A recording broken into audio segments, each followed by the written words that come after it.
No se permite reproducción del video y audio. Derechos reservados del autor. Copyright, Melmerel, 2019. Obra de Gustavo Adolfo Bécquer, la cual se titula, Maese Pérez, el organista. En Sevilla, en el mismo atrio de Santa Inés, y mientras esperaba que comenzase la misa del gallo, oí esta tradición a una demandadera del convento. Como era natural, después de oírla, aguardé impaciente que comenzara la ceremonia, ansioso de asistir a un prodigio. Nada menos prodigioso, sin embargo, que el órgano de Santa Inés, ni nada más vulgar que los insulsos motetes que nos regaló su organista aquella noche. Al salir de la misa, no pude por menos de decirle a la demandadera con aire de burla: ¿en qué consiste que el órgano de Maese Pérez suena ahora tan mal? Toma. Me contestó la vieja, en que ese no es el suyo. ¿No es el suyo? Pues ¿qué ha sido de él? Se cayó a pedazos de puro viejo, hace una porción de años. ¿Y el alma del organista? No ha vuelto a aparecer desde que colocaron el que ahora le sustituye. Si a alguno de mis lectores se les ocurriese hacerme la misma pregunta, después de leer esta historia, ya sabe el por qué no se ha continuado el milagroso portento hasta nuestros días. ¿Veis ese de la capa roja y la pluma blanca en el fieltro, que parece que trae sobre su justillo todo el oro de los galeones de Indias, aquel que baja en este momento de su litera para dar la mano a esa otra señora que, después de dejar la suya, se adelanta hacia aquí, precedida de 4 pajes con hachas? Pues ese es el marqués de Moscoso, galán de la condesa viuda de Villapineda. Se dice que antes de poner sus ojos sobre esta dama, había pedido en matrimonio a la hija de un opulento señor, mas el padre de la doncella, de quien se murmura que es un poco avaro. Pero, calle, en hablando del ruin de Roma, catale aquí que asoma. ¿Veis aquel que viene por debajo del arco de San Felipe, a pie, embozado en una capa oscura, y precedido de un solo criado con una linterna? Ahora llega frente al retablo. ¿Reparasteis, al desembozarse para saludar a la imagen, la encomienda que brilla en su pecho? A no ser por ese noble distintivo, cualquiera le creería un lonjista de la calle de Culebras. Pues ese es el padre en cuestión. Mirad cómo la gente del pueblo le abre paso y le saluda. Toda Sevilla le conoce por su colosal fortuna. Él solo tiene más ducados de oro en sus arcas que soldados mantiene nuestro señor el rey don Felipe, y con sus galeones podría formar una escuadra suficiente a resistir a la del gran turco. Mirad, mirad ese grupo de señores graves, esos son los caballeros 24. Hola, hola. También está el flamencote, a quien se dice que no han echado ya el guante los señores de la Cruz Verde, merced a su influjo con los magnates de Madrid. Este, no viene a la iglesia más que a oír música. No, pues si Maese Pérez no le arranca con su órgano lágrimas como puños, bien se puede asegurar que no tiene su alma en su almario, sino friéndose en las calderas de Pero Botero. Ay, vecina. Malo malo presumo que vamos a tener jarana. Yo me refugio en la iglesia, pues por lo que veo, aquí van a andar más de sobra los tintarazos que los paternoster. Mirad, mirad, las gentes del Duque de Alcalá doblan la esquina de la plaza de San Pedro, y por el callejón de las Dueñas se me figura que he columbrado a las del de Medina Sidonia. ¿No os lo dije? Ya se han visto, ya se detienen unos y otros, sin pasar de sus puestos, los grupos se disuelven, los ministriles, a quienes en estas ocasiones apalean amigos y enemigos, se retiran, hasta el señor asistente, con su vara y todo, se refugia en el atrio y luego dicen que hay justicia para los pobres. Vamos, vamos, ya brillan los broqueles en la oscuridad. Nuestro Señor del gran poder nos asista. Ya comienzan los golpes. Vecina, vecina, aquí antes que cierren las puertas. Pero, calle, ¿qué es eso? Aún no han comenzado cuando lo dejan. ¿Qué resplandor es aquel? Hachas encendidas. Literas. Es el señor obispo. La Virgen Santísima del Amparo, a quien invocaba ahora mismo con el pensamiento, lo trae en mi ayuda.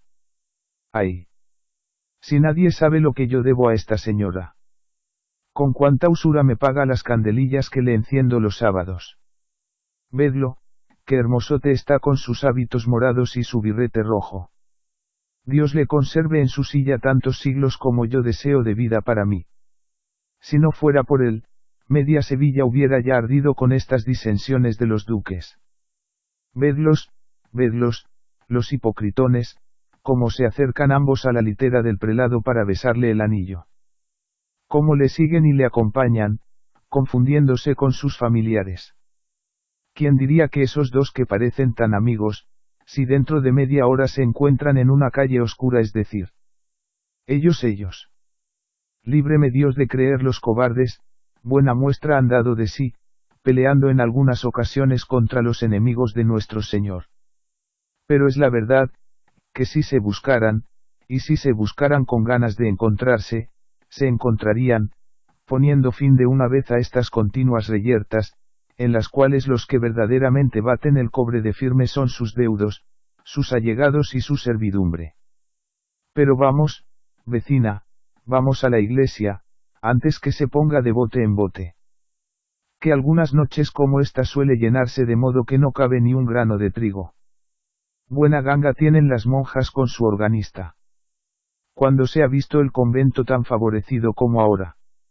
De las otras comunidades, puedo decir que le han hecho a Maese Pérez proposiciones magníficas, verdad que nada tiene de extraño, pues hasta el señor arzobispo le ha ofrecido montes de oro por llevarle a la catedral. Pero él, nada. Primero dejaría la vida que abandonar su órgano favorito. ¿No conocéis a Maese Pérez? Verdad es que sois nueva en el barrio. Pues es un santo varón, pobre, sí, pero limosnero cual no otro. Sin más parientes que su hija, ni más amigo que su órgano, pasa su vida entera en velar por la inocencia de la una, y componer los registros del otro. Cuidado que el órgano es viejo. Pues nada, él se da tal maña en arreglarlo y cuidarlo, que suena que es una maravilla. Cómo le conoce de tal modo, que a tientas porque no sé si os lo he dicho, pero el pobre señor es ciego de nacimiento. Y con qué paciencia lleva su desgracia.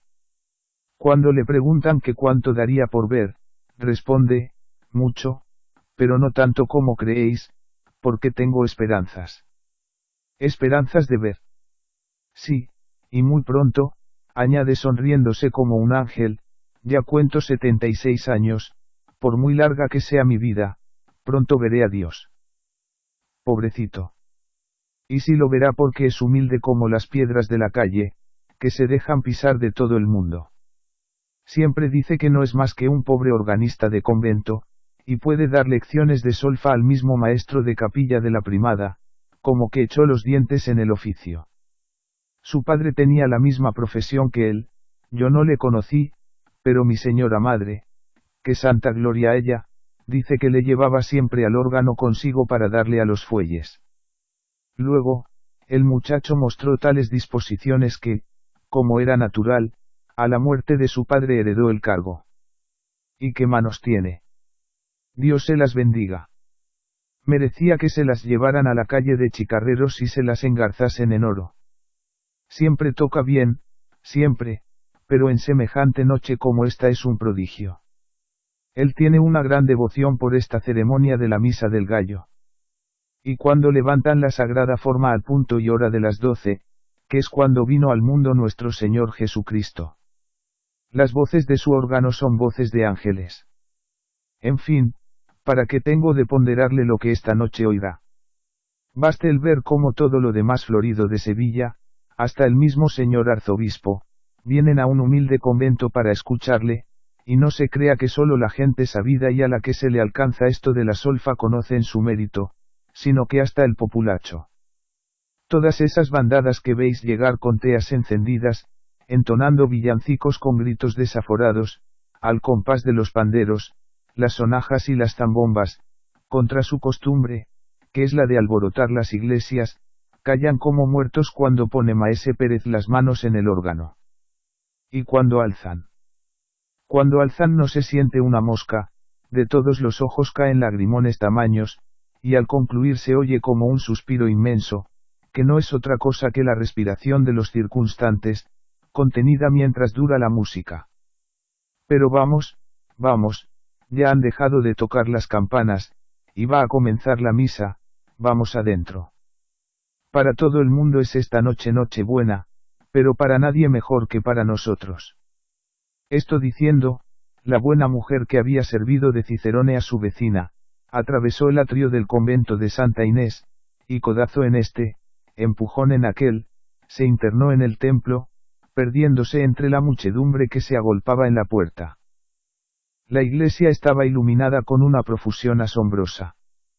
El torrente de luz que se desprendía de los altares para llenar sus ámbitos, chispeaba en los ricos joyeles de las damas que, arrodillándose sobre los cojines de terciopelo que tendían los pajes y tomando el libro de oraciones de manos de las dueñas, vinieron a formar un brillante círculo alrededor de la verja del presbiterio.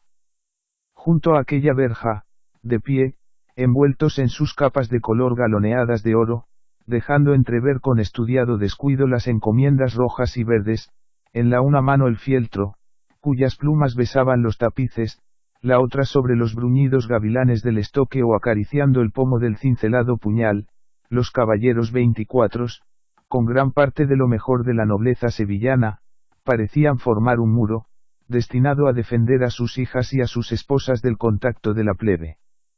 Esta, que se agitaba en el fondo de las naves, con un rumor parecido al del mar cuando se alborota, prorrumpió en una aclamación de júbilo, acompañada del discordante sonido de las sonajas y los panderos, al mirar aparecer al arzobispo, el cual, después de sentarse junto al altar mayor, bajo un solio de grana que rodearon sus familiares, echó por 3 veces la bendición al pueblo.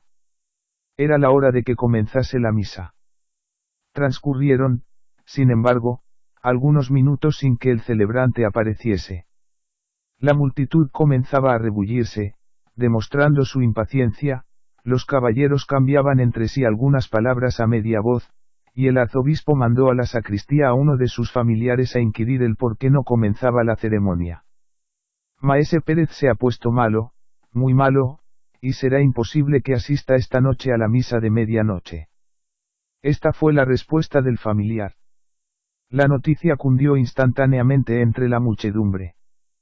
Pintar el efecto desagradable que causó en todo el mundo, sería cosa imposible, baste decir que comenzó a notarse tal bullicio en el templo, que el asistente se puso de pie y los alguaciles entraron a imponer silencio, confundiéndose entre las apiñadas olas de la multitud. En aquel momento, un hombre mal trazado, seco huesudo y bisojo por añadidura, se adelantó hasta el sitio que ocupaba el prelado. Maese Pérez está enfermo, dijo, la ceremonia no puede empezar.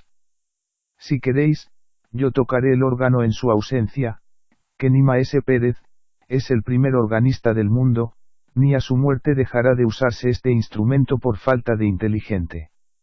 El arzobispo hizo una señal de asentimiento con la cabeza, y ya algunos de los fieles que conocían a aquel personaje extraño por un organista envidioso, enemigo del de Santa Inés, comenzaban a prorrumpir en exclamaciones de disgusto, cuando de improviso se oyó en el atrio un ruido espantoso.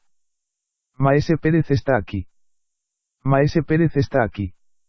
A estas voces de los que estaban apiñados en la puerta, todo el mundo volvió la cara. Maese Pérez, pálido y desencajado, entraba en efecto en la iglesia, conducido en un sillón, que todos se disputaban el honor de llevar en sus hombros. Los preceptos de los doctores, las lágrimas de su hija, nada había sido bastante a detenerle en el lecho. No, había dicho, esta es la última, lo conozco. Lo conozco, y no quiero morir sin visitar mi órgano, y esta noche sobre todo, la noche buena.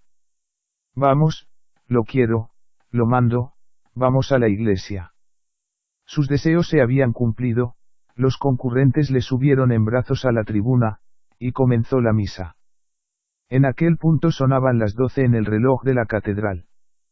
Pasó el introito y el evangelio y el ofertorio, y llegó el instante solemne en que el sacerdote, después de haberla consagrado, toma con la extremidad de sus dedos la sagrada forma y comienza a elevarla.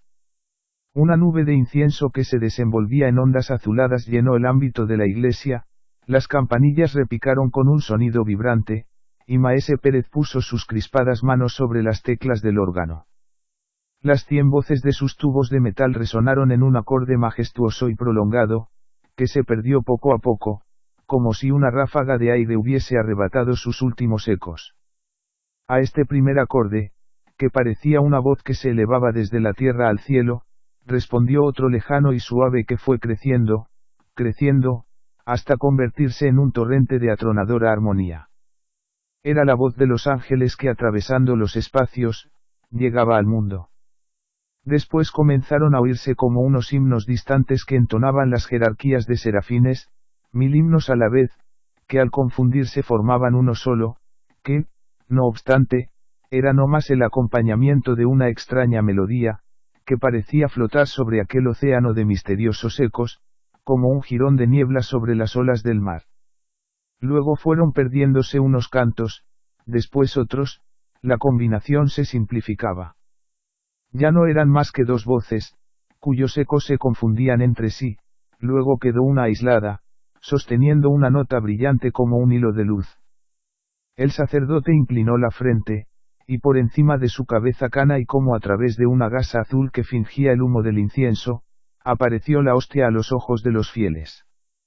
En aquel instante la nota que Maese Pérez sostenía trinando, se abrió, y una explosión de armonía gigante estremeció la iglesia, en cuyos ángulos tumbaba el aire comprimido, y cuyos vidrios de colores se estremecían en sus angostos ajimeces.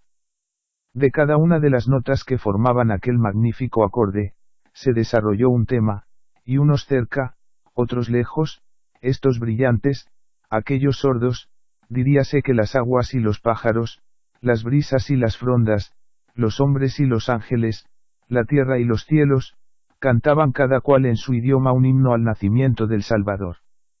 La multitud escuchaba atónica y suspendida. En todos los ojos había una lágrima, en todos los espíritus un profundo recogimiento. El sacerdote que oficiaba sentía temblar sus manos, porque aquel que levantaba en ellas, aquel a quien saludaban hombres y arcángeles era su Dios, y le parecía haber visto abrirse los cielos y transfigurarse la hostia. El órgano proseguía sonando, pero sus voces se apagaban gradualmente, como una voz que se pierde de eco en eco y se aleja y se debilita al alejarse, cuando de pronto sonó un grito en la tribuna, un grito desgarrador, agudo, un grito de mujer. El órgano exhaló un sonido discorde y extraño, semejante a un sollozo, y quedó mudo. La multitud se agolpó a la escalera de la tribuna, hacia la que, arrancados de su éxtasis religioso, volvieron la mirada con ansiedad todos los fieles. ¿Qué ha sucedido? ¿Qué pasa? Se decían unos a otros, y nadie sabía responder, y todos se empeñaban en adivinarlo, y crecía la confusión, y el alboroto comenzaba a subir de punto, amenazando turbar el orden y el recogimiento propios de la iglesia. ¿Qué ha sido eso?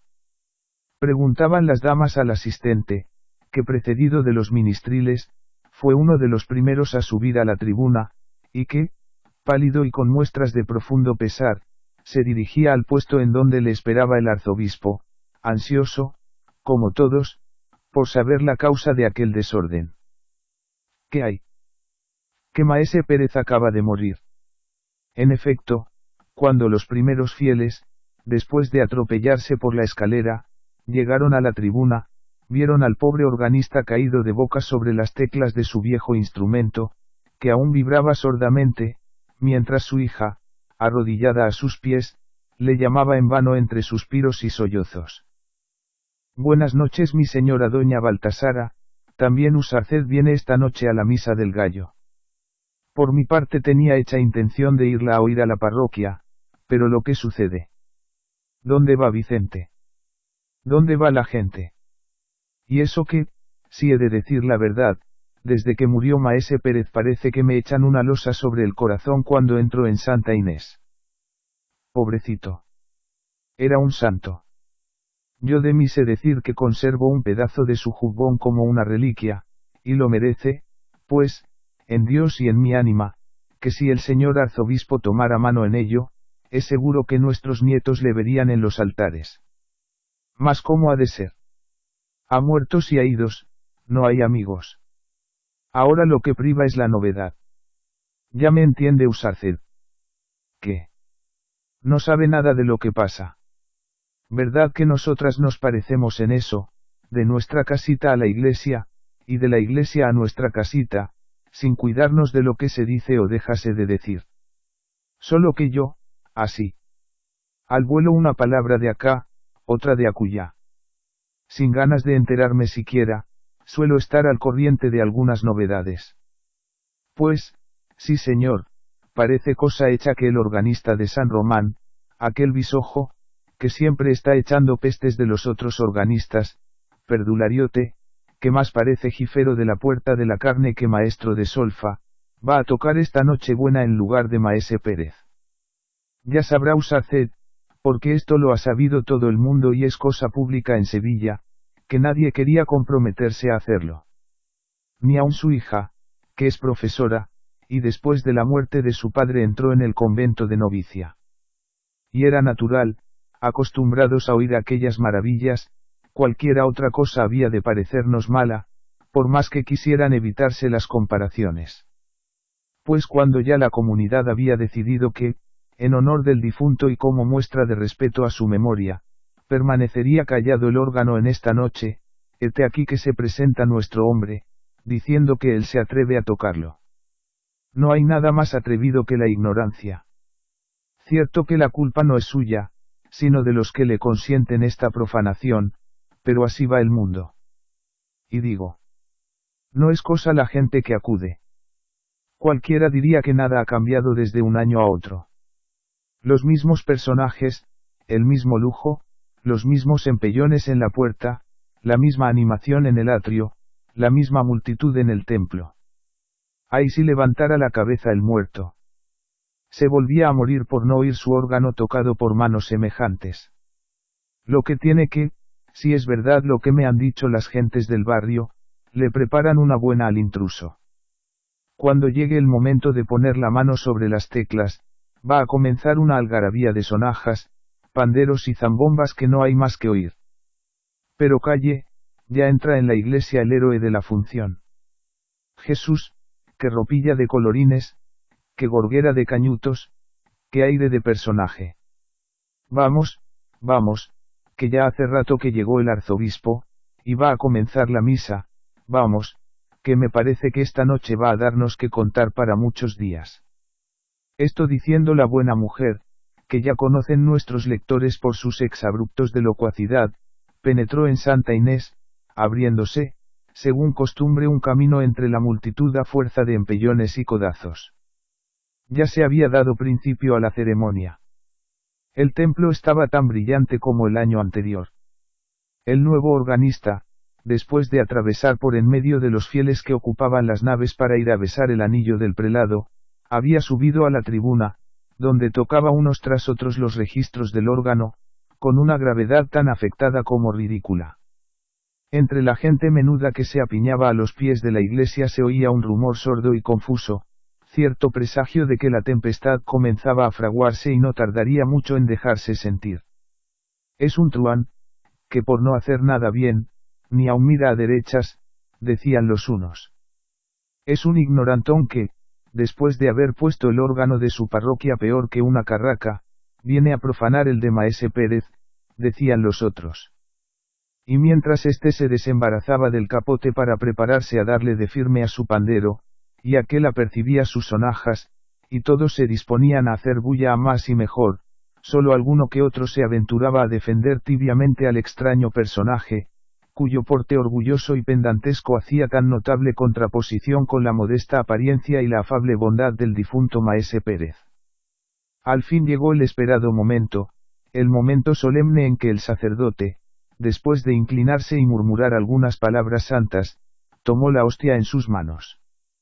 Las campanillas repicaron, semejando su repique una lluvia de notas de cristal, se elevaron las diáfanas ondas de incienso, y sonó el órgano. Una estruendoso algarabía llegó los ámbitos de la iglesia en aquel instante y ahogó su primer acorde. Zampoñas, gaitas, sonajas, panderos, todos los instrumentos del populacho, alzaron sus discordantes voces a la vez, pero la confusión y el estrépito solo duró algunos segundos. Todos a la vez, como habían comenzado, enmudecieron de pronto. El segundo acorde, amplio, valiente, magnífico, se sostenía aún brotando de los tubos de metal del órgano, como una cascada de armonía inagotable y sonora. Cantos celestes como los que acarician los oídos en los momentos de éxtasis, cantos que percibe el espíritu y no los puede repetir el labio, notas sueltas de una melodía lejana, que suenan a intervalos traídas en las ráfagas del viento, rumor de hojas que se besan en los árboles con un murmullo semejante al de la lluvia, trinos de alondras que se levantan gorjeando de entre las flores como una saeta despedida a las nubes, estruendos sin nombre, imponentes como los rugidos de una tempestad, coros de serafines sin ritmo ni cadencia, ignota música del cielo que solo la imaginación comprende, himnos alados, que parecían remontarse al trono del Señor como una tromba de luz y de sonidos. Todo lo expresaban las 100 voces del órgano, con más pujanza, con más misteriosa poesía, con más fantástico color que lo habían expresado nunca. Cuando el organista bajó de la tribuna, la muchedumbre que se agolpó a la escalera fue tanta, y tanto su afán por verle y admirarle, que el asistente, temiendo, no sin razón, que le ahogaran entre todos, mandó a algunos de sus ministriles para que, vara en mano, le fueran abriendo camino hasta llegar al altar mayor, donde el prelado le esperaba. Ya veis, le dijo este último cuando le trajeron a su presencia, vengo desde mi palacio aquí solo por escucharos. Seréis tan cruel como Maese Pérez, que nunca quiso excusarme el viaje, tocando la Nochebuena en la misa de la catedral. El año que viene, respondió el organista, prometo daros gusto, pues por todo el oro de la tierra no volvería a tocar este órgano. ¿Y por qué? Interrumpió el prelado. ¿Por qué? Añadió el organista, procurando dominar la emoción que se revelaba en la palidez de su rostro, porque es viejo y malo, y no puede expresar todo lo que se quiere. El arzobispo se retiró, seguido de sus familiares. Unas tras otras, las literas de los señores fueron desfilando y perdiéndose en las revueltas de las calles vecinas, los grupos del atrio se disolvieron, dispersándose los fieles en distintas direcciones, y ya la demandadera se disponía a cerrar las puertas de la entrada del atrio, cuando se divisaban aún 2 mujeres que, después de persignarse y murmurar una oración ante el retablo del arco de San Felipe, prosiguieron su camino, internándose en el callejón de las dueñas. ¿Qué quiere usarced, mi señora doña Baltasara? Decía la una, yo soy de este genial. Cada loco con su tema. Me lo habían de asegurar capuchinos descalzos y no lo creería del todo. Ese hombre no puede haber tocado lo que acabamos de escuchar. Si yo lo he oído 1000 veces en San Bartolomé, que era su parroquia, y de donde tuvo que echarle el señor cura por malo, y era cosa de taparse los oídos con algodones. Y luego, si no hay más que mirarle al rostro, que según dicen, es el espejo del alma. Yo me acuerdo, pobrecito, como si lo estuviera viendo, me acuerdo de la cara de Maese Pérez, cuando en semejante noche como esta bajaba de la tribuna, después de haber suspendido al auditorio con sus primores. Qué sonrisa tan bondadosa, qué color tan animado. Era viejo y parecía un ángel. No que éste ha bajado las escaleras a trompicones, como si le ladrase un perro en la meseta, y con un color de difunto y unas. Vamos mi señora doña Baltasara, créame usarced, y créame con todas veras. Yo sospecho que aquí hay gusilis. Comentando las últimas palabras, las 2 mujeres doblaban la esquina del callejón y desaparecían. Creemos inútil decir a nuestros lectores quién era una de ellas. Había transcurrido un año más. La abadesa del convento de Santa Inés, y la hija de Maese Pérez hablaban en voz baja, medio ocultas entre las sombras del coro de la iglesia. El esquilón llamaba a voz herida a los fieles desde la torre, y alguna que otra rara persona atravesaba el atrio, silencioso y desierto esta vez, y después de tomar el agua bendita en la puerta, escogía un puesto en un rincón de las naves, donde unos cuantos vecinos del barrio esperaban tranquilamente que comenzara la misa del gallo. Ya lo veis, decía la superiora, vuestro temor es sobremanera pueril, nadie hay en el templo, toda Sevilla acude en tropel a la catedral esta noche. Tocad vos el órgano y tocadle sin desconfianza de ninguna clase, estaremos en comunidad. Pero proseguís callando, sin que cesen vuestros suspiros. ¿Qué os pasa? ¿Qué tenéis? Tengo miedo, exclamó la joven con un acento profundamente conmovido. ¿Miedo? ¿De qué? No sé, de una cosa sobrenatural.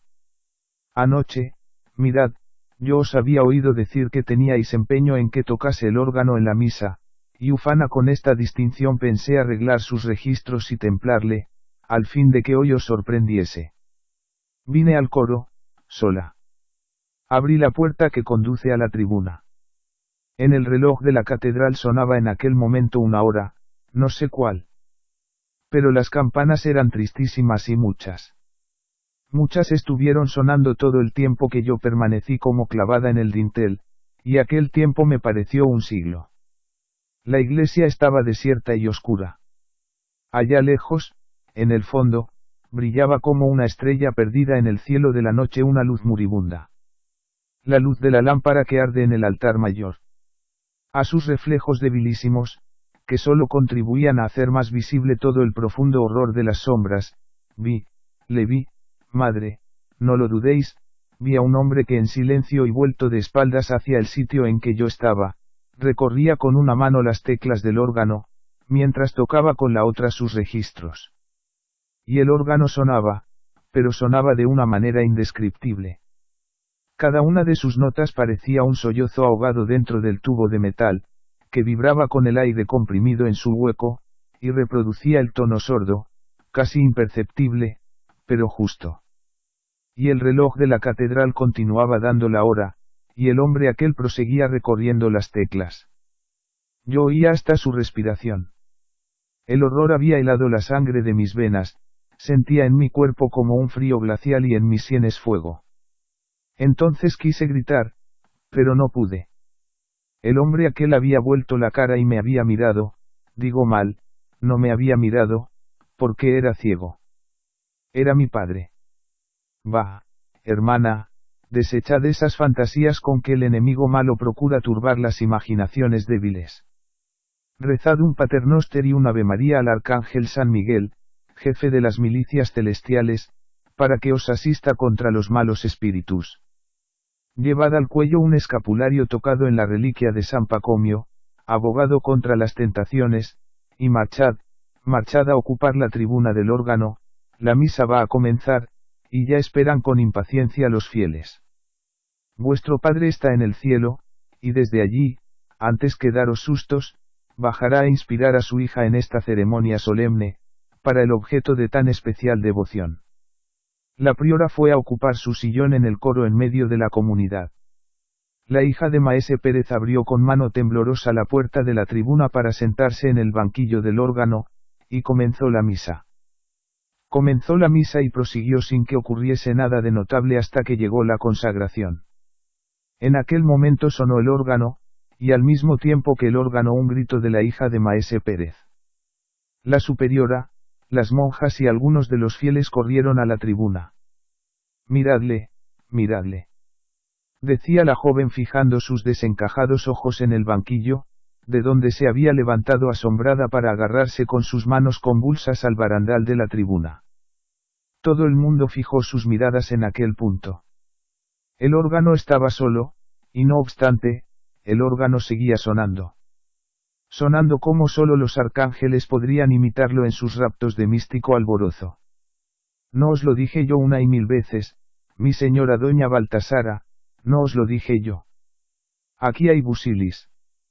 Oídlo, que, no estuvisteis anoche en la misa del gallo. Pero, en fin, ya sabréis lo que pasó. En toda Sevilla no se habla de otra cosa. El señor arzobispo está hecho y con razón una furia. Haber dejado de asistir a Santa Inés, no haber podido presenciar el portento. ¿Y para qué? Para oír una cencerrada, porque personas que lo oyeron dicen que lo que hizo el dichoso organista de San Bartolomé en la catedral no fue otra cosa. Si lo decía yo. Eso no puede haberlo tocado el bisojo, mentira. Aquí hay busilis, y el busilis era, en efecto, el alma de Maese Pérez.